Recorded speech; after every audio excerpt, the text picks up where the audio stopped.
Okay guys, so in this video I'm going to show you, I'm going to review one of my licks I normally use when I'm soloing, when I'm making improvisation. Okay, I'm going to review that to you guys. For many of you that are intermediate, okay, you want to figure out how you can put some passing licks when you're improvising that's going to sound better and sounds cool. Okay, so I'm going to show you how you can figure that out.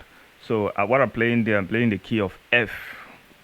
Okay, this is the key of F. For many of you that are not really familiar with the key of F, the key of F. You have it here on the 6 strings. Do, re, mi, fa.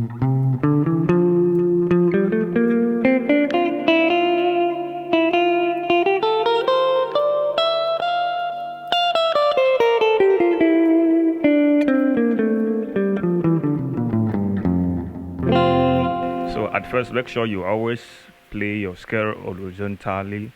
Okay. With that you're gonna enhance your playing and give you a very good insight. Okay, to figure out some good licks when you're improvising. Okay, so what I was playing there is I started from the saw. Okay.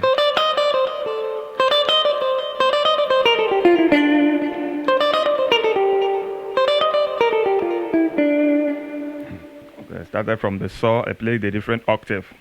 The octave, the number one is a saw.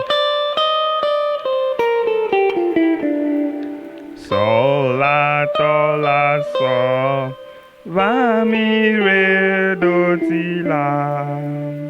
It's very simple. You can apply it when you improvising a chord progression like the 6, which is the la, the 2, the re, and the mi, which is the third chord there. So you can improvise on chord shape like that. Okay, or any shape, any chord progression. Okay, as long as you know how you can put it, you're gonna sound good. Okay, so starting from the sol, la, do, la, sol, mi, fa, mi, re, do, ti, la. Then I play the next octave, which is sol,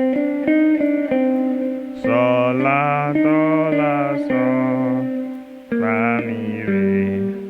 Okay, fa, mi, re, do, ti, la. Okay, that's it. Okay, I hold my D minor, my D minor chord, which is the La in the key of F. So that's it. So wherever you don't understand, do wait to hit on the comment section. I'm gonna still give you the breakdown. Okay.